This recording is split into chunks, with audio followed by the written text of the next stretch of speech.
was last seen on a Saturday. Communal's body just discovered in a suitcase in a shallow grave in New Jersey. So sad. Brian, over to you. All right. Thanks, Abby. Many are criticizing President-elect Donald Trump's choice of Steve Bannon as White House chief strategist. The Anti-Defamation League writing this, quote, "It is a sad day when a man who presided over the premier website of the alt-right, a loose-knit group of white nationalists and unabashed anti-Semites and racists, is slated to be a senior staff member in the People's House." So, do these harsh claims have any validity? Here to weigh in is the president of the Zionist Organization of America, Morton Klein. Morton, you've heard the speculation, the rumors, these statements. What are your thoughts? Look, I'm the head of the oldest pro-Israel group in the United States, the ZOA, Zionist Organization of America. I'm a child of Holocaust survivors who lost virtually my whole family to vicious anti-Semitism and hatred during the Holocaust. ADL is absolutely ridiculous. You know, in the 50s and 60s, when hospitals and law firms were anti-Semitic, they wouldn't hire Jews to work there. Steve Bannon has a number of Orthodox Jews who wear yarmulkes all day long working for him. He has homosexuals working for him, gay people. Anti-Semites wouldn't do that. And when we fought campus anti-Semitism at City College, Steve Bannon had his reporters calling City College repeatedly, calling Governor Cuomo repeatedly, "How are you going to fight this anti-Semitism? Do something about it." In fact, here's an article from his website, BDS responsible for a spike in anti-Semitism. Here's an article about swastikas being drawn in New York City schools. An anti-Semite would not highlight such things. And when it comes to Israel, every article about Israel is positive and supportive. The articles about the Palestinian Authority, they expose the fact that the Palestinian Authority promotes hatred and violence against Jews, names schools and streets against Jews.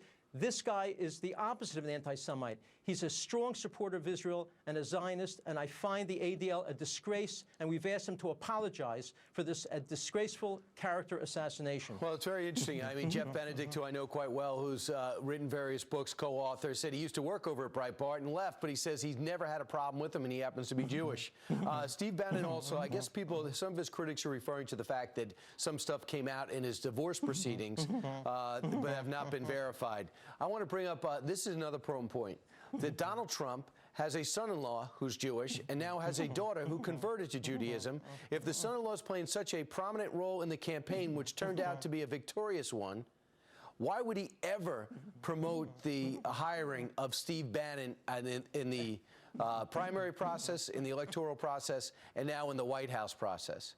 You're exactly right. His son-in-law is an Orthodox Jew, as is his daughter now, and the people around him are the most pro-Israel people I've ever seen in any administration. Mike Pence, Rudy Giuliani, Newt Gingrich, Mike Huckabee. Sheldon Adelson, an ardent Zionist, has given Trump $100 million. Do you think they would tolerate an anti-Semite amongst them? It's completely absurd. And even Alan Dershowitz, the liberal Democrat, supporter of Obama, has come out yesterday defending Bannon, saying this is an outrage, this is not anti-Semitism. They're demeaning, ADL is demeaning the word of anti-Semitism by accusing this pro-Israel, pro-Jewish man of this nonsense. Senator Bernie Sanders, who's as pro-Jewish as any Jewish person in the who is very challenging to Israel on a regular basis, says that he wants the president-elect to take Steve Bannon out of the mix. I don't see that really happening, Morton. Also, you do have a 3-month trial run. When he came aboard, is there anything anti-Semitic about the Trump run for the presidency, which ultimately culminated in him winning? On the contrary, his platform is the most pro-Israel platform of any party in history. Why would he bring on an anti-Semite who wouldn't want to implement such a platform? This is all partisan politics. This is all simply Democrats who want to harm the Republican Party and ruin Trump's credibility. It's all about politics because they haven't said a word about Keith Ellison, who's up for being the head of the Democratic National Committee, a man who has called Israel an apartheid state, said we shouldn't kill leaders of terrorists because they want to be martyrs, a man who has taken money from Muslim Brotherhood-affiliated people, who has taken money from CARE, who won't even condemn Hamas by name, and has spoken to Muslim Brotherhood-affiliated people. Yeah, we're going to talk about that a little bit later because it looks like he's going to be the next DNC chair. Morton Klein, thanks so much. Thank you very much. All right, coming up straight ahead, one man has a message for the anti-Trump protesters. What are you protesting? The American political process?